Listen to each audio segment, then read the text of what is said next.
Olá, está começando para a TV Mackenzie mais um Café Pensamento, o programa para aqueles que não têm medo de debate. Hoje nós temos aqui a presença da Rita Sanches, que é pesquisadora na área de pesquisa de mercado. Hoje nós vamos tratar sobre a relação entre pesquisa de mercado e ética. Rita, muito obrigado por ter aceito aqui o nosso convite. E para começar já, eu queria perguntar como historicamente começou a pesquisa de mercado aqui no Brasil? Professor, primeiramente eu que agradeço ao convite, o seu convite estar participando desse programa e estou muito honrada de estar aqui. A pesquisa de mercado é uma ferramenta de coleta de informação, só que é feita de forma científica e sistemática e ela só pode ser chamada pesquisa quando ela segue os métodos, e a questão científica. Lá atrás, o primeiro registro que se tem de uma pesquisa de mercado oficial data de mais de 130 anos. Aqui no Brasil? Não, no Brasil não, no mundo. Tá. Por volta de 1839. No Brasil, as primeiras pesquisas foram por volta de 1930. Tá. Já convivemos com a pesquisa, com a busca de dados, com os censos há bastante tempo. E o IBGE, que é aí o nosso maior instituto nas questões sociais e censitárias, ele se estabeleceu por volta de 1937. Tá. A década de 40 foi bem expressiva, porque foi a entrada do IBOP e o nascimento dos estudos Marplan, já no finalzinho da década de 40.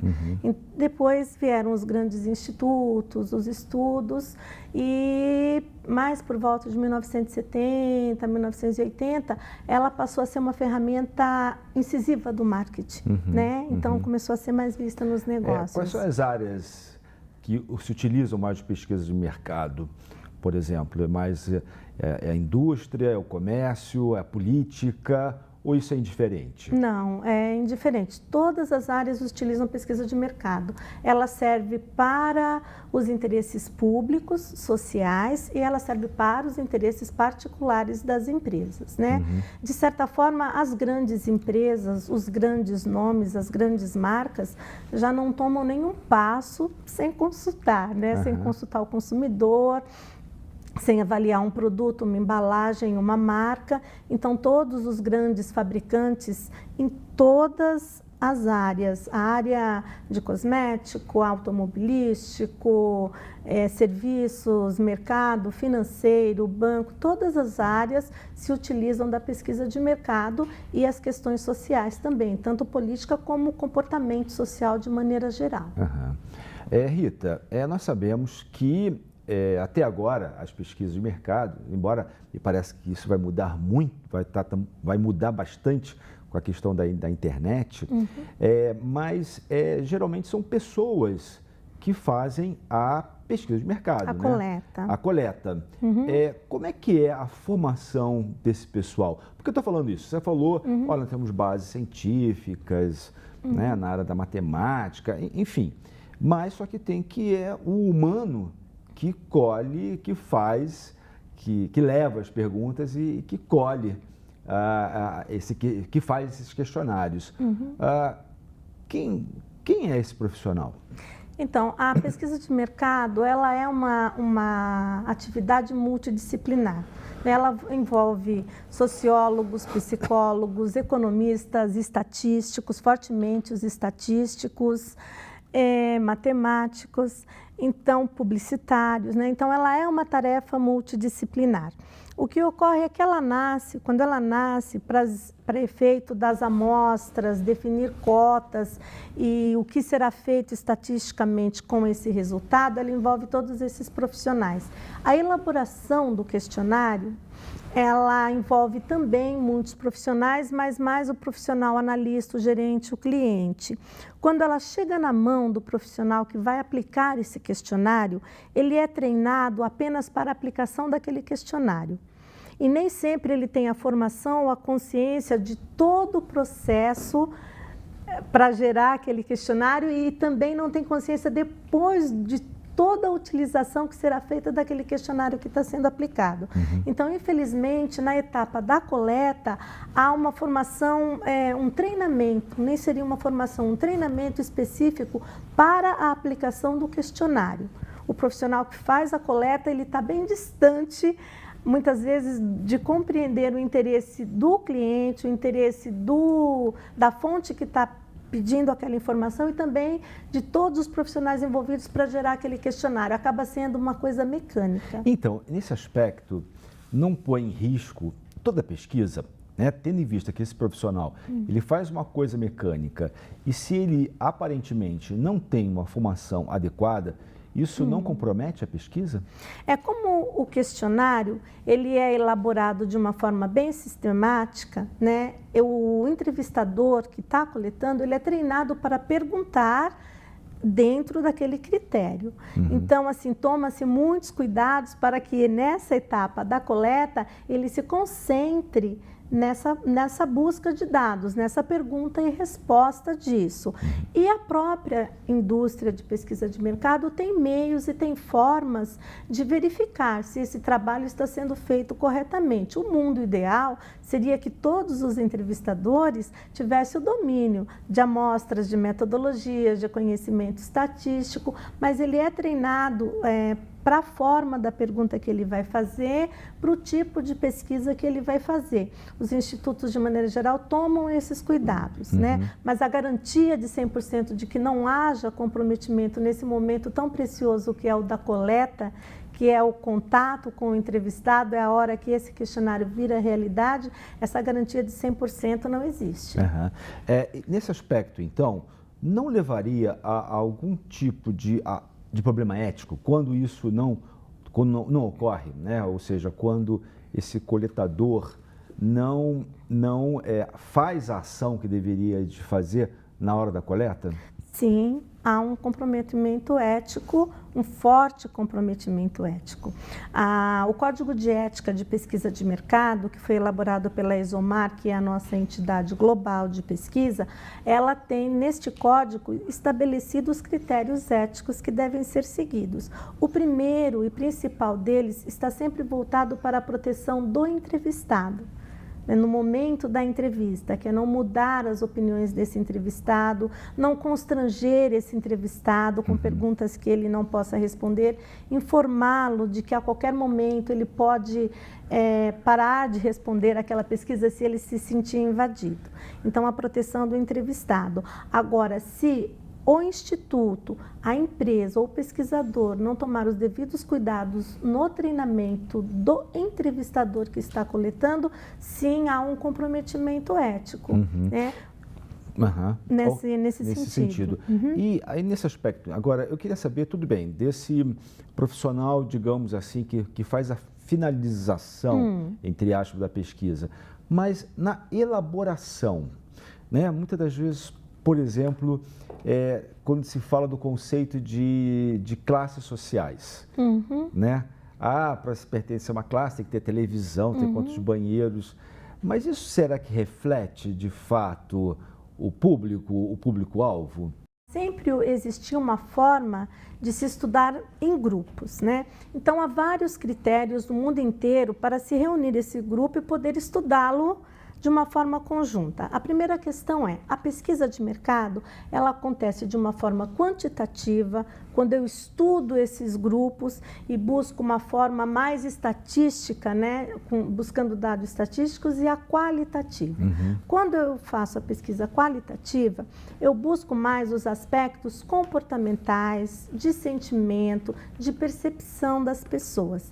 E nessa pesquisa, nem sempre os dados de classificação do Critério Brasil são os que comandam o olhar desse estudo. Quando eu faço um estudo quantitativo, no Brasil, o critério que é utilizado é o Critério de Classificação Econômica Brasil. E ele é feito... Como é que é esse critério? Esse critério foi feito por estudiosos, por estatísticos, por estudiosos em pesquisa de mercado. Mas não tem nada a ver com o IBGE, por exemplo. O IBGE também usa o dado de classificação Critério Brasil. E esse critério faz a classificação por posse de itens, de bens de consumo. Então, ele é um padrão do Brasil. Poderia-se usar outros padrões, mas estudos profundos chegou-se à conclusão de que esse é o que você pode classificar a população do Brasil inteiro, que você pode usar itens que um televisor existe na casa de alguém que está na grande capital e também de alguém que está nas partes mais afastadas do país. Então, os itens que compõem são itens que procuram dar uma homogeneidade a essa classificação.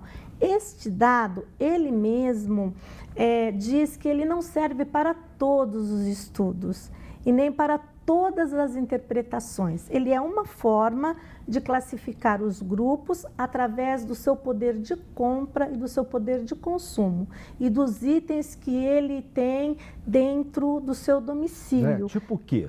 Então, ele é um domicílio, né? O dado que está dentro do domicílio, então não utiliza o dado e a questão individual para estudar o grupo. Então, se utiliza a escolaridade do chefe da família, que você já vê até que ponto aquela pessoa teve ou não acesso à educação, os itens que mostram o poder de compra para o consumo. Como por exemplo? Como, por exemplo, agora os dados foram revistos e depois de quase 30 anos não se pergunta mais rádio e televisão, porque a rádio e televisão se tornou um bem comum. Né? Ele já não serve mais para classificar uma pessoa como parâmetro, mas se pergunta o número de banheiros no domicílio, o grau de escolaridade do chefe da família, itens de consumo como máquina de lavar roupas, DVD, automóvel, empregados no domicílio. Então, esses itens mostram em que situação de poder de consumo está. Alguém que tem todos na família ou o chefe da família tem superior, ele tem um número de empregados, ele tem um número de banheiros, ele tem um número de domicílios, ele está dentro de um grupo diferente daquela pessoa que não tem o automóvel, ele utiliza o transporte público, que o chefe da família só teve acesso a um grau de instrução fundamental e mostra essas diferenças, mas ele mesmo não se classifica para estudar todas as pessoas e todos os assuntos. É apenas uma forma de se agrupar e reconhecer o poder de consumo. Rita, você fez um trabalho, né, uma pesquisa a respeito dos problemas na área de pesquisa de mercado, naquilo que diz respeito à ética. Eu queria que você falasse um pouco sobre essa sua pesquisa, mas depois do nosso intervalo. Ok. E você já sabe, continue aqui com a gente no Café Pensamento.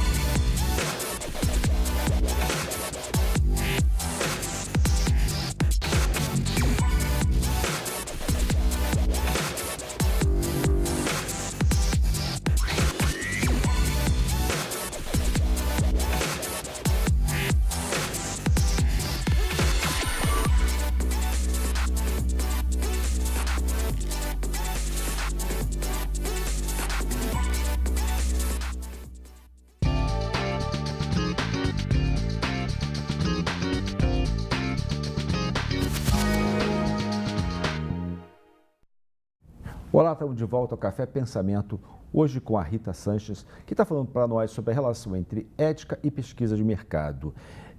Rita, no bloco anterior eu tinha terminado falando sobre a sua pesquisa a respeito da relação entre pesquisa de mercado e ética. Eu queria que você falasse um pouquinho dessa sua pesquisa. Ok.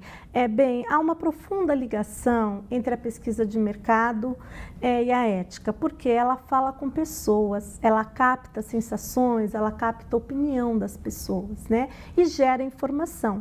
Então, uma informação incorreta, ela pode levar a prejuízos sociais, a prejuízos financeiros das empresas. Então, há essa profunda ligação da pesquisa com a ética. Eu sou uma profissional de pesquisa que por mais de 20 anos atuei na etapa de coleta.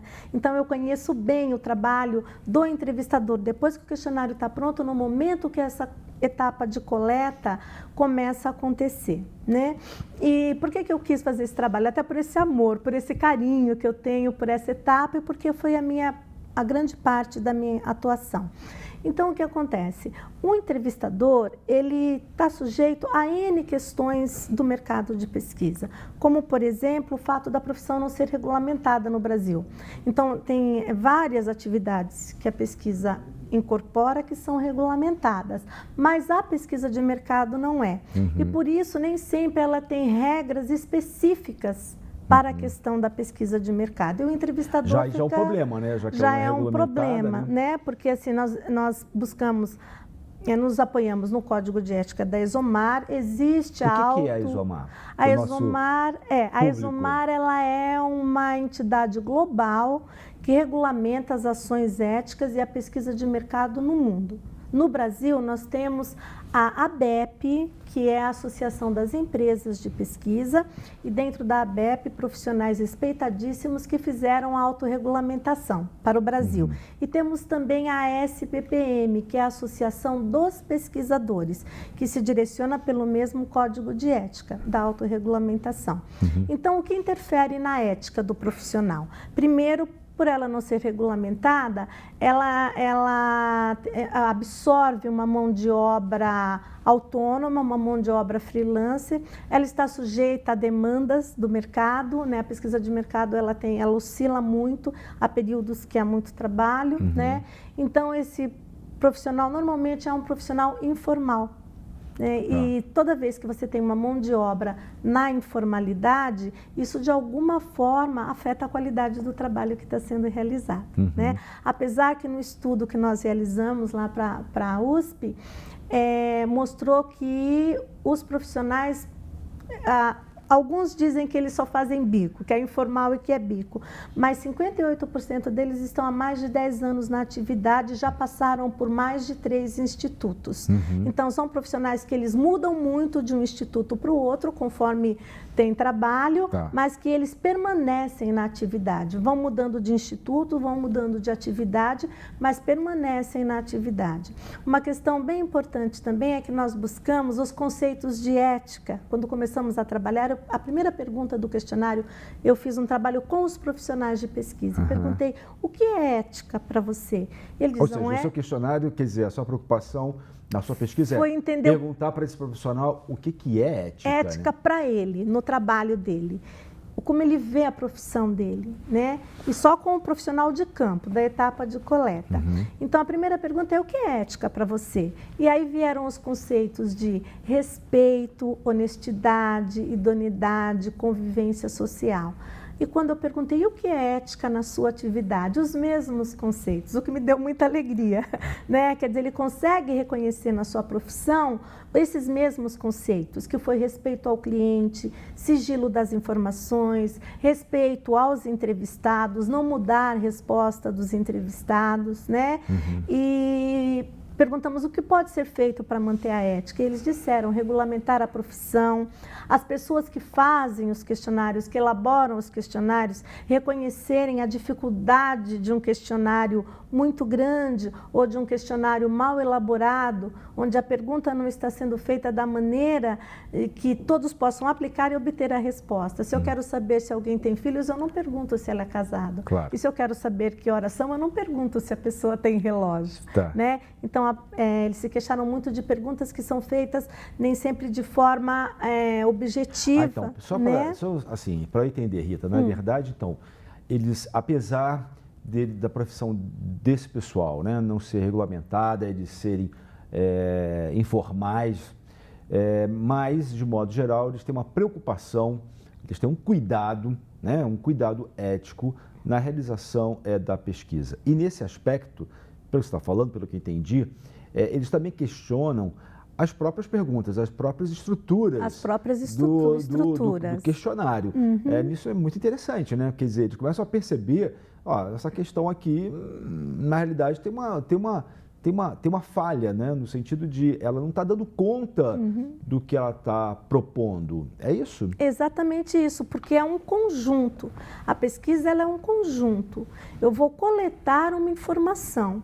Então, o que eu pergunto tem que ser correto. A minha amostra, as pessoas que eu vou buscar, tem que ser uma amostra estatisticamente o mais perfeito possível da realidade.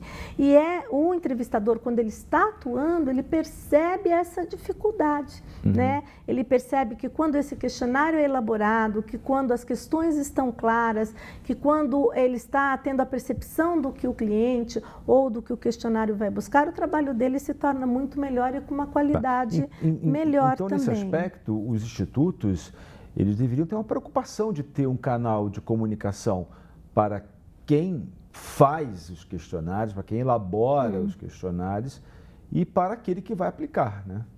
Sim, deveria, e eles se queixam disso também, dessa distância, às vezes, de um grande gerente, de um grande analista, de um grande nome da pesquisa de mercado, muitas vezes não está próximo desse profissional que está realizando a coleta. E essa integração, quando acontece, ela traz um resultado excelente. Quando o entrevistador tem a consciência de que o questionário que ele está aplicando tem essa finalidade, que esse perfil de pessoa é muito específico, a qualidade geral do trabalho melhora muito, né? O Rita, eu estava vendo que agora, cada vez mais, irá ser substituído esse profissional, né? Que as questões, elas vão principalmente via internet, elas vão diretamente para aquele que irá ser questionado, né? Que vai receber. Me parece, então, aí que vai começar a haver outros tipos de problemas, né? Porque, por enquanto, a gente tem esse profissional que pode questionar, essa questão aqui não tá bem elaborada, né? E agora não, quando tudo se torna, digamos assim, virtual, quem é que, quer dizer, não vai ter mais nenhum elemento crítico para poder verificar, não diria verificar, mas no sentido de começar a criar uma consciência crítica em relação aos próprios questionários. Quando isso vai automaticamente para alguém, acaba não mais havendo isso, né? E aí você não prevê aí problemas nessa área? Os problemas já estão acontecendo na pesquisa de mercado. Nós estamos vivendo um momento de que a pesquisa de mercado está havendo um ruído muito grande nessa questão das tecnologias. As tecnologias não mexeram só com a pesquisa de mercado, elas mexeram com a forma que as pessoas namoram, né? E como a pesquisa de mercado capta o comportamento social, ela está também sendo afetada pela tecnologia. Então, são algumas questões. A primeira delas é a pesquisa de mercado tem que se modernizar, porque se as pessoas se comunicam pela tecnologia e ela fala com pessoas, ela tem que alcançar as pessoas. Segundo, há aí um ruído grande com relação a esse profissional da coleta, que nós não precisamos mais do papel dele neste momento de realizar a coleta. Mas não são todos os públicos e nem todos os estudos que serão alcançados pela tecnologia. Ao público que não é internauta, há questões e estudos que não se conseguem respondendo uma pesquisa via internet, respondendo via computador. O que tem acontecido é um mix entre uma parte da amostra alcançar os internautas e uma outra parte ser feita ainda face a face, de forma presencial ou por telefone, mas tendo ainda a pessoa do entrevistador. E aí a pesquisa está mexida com isso, porque o que acontece? Você não pode elaborar o mesmo questionário para o internauta, que 10 minutos é um tempo precioso, então aquele questionário de 30 minutos, ele não serve. Ele acontece ainda nas coletas usando a tecnologia, mas ele não pode ser assim. Então, todos os pesquisadores estão estudando a melhor forma de integrar um questionário que alcance os internautas, uma coleta que possa ser feita via internet e as outras que não serão feitas e que não tem como serem feitas dessa forma e que continua ainda utilizando o entrevistador, mas a tendência é que haja cada vez menos, até pelo acesso das pessoas à tecnologia cada vez menos, as pesquisas utilizando o entrevistador e cada vez mais o crescimento da tecnologia. E isso mexe diretamente com a vida desse profissional. E a indústria de pesquisa de mercado ainda não sabe o que fazer com isso.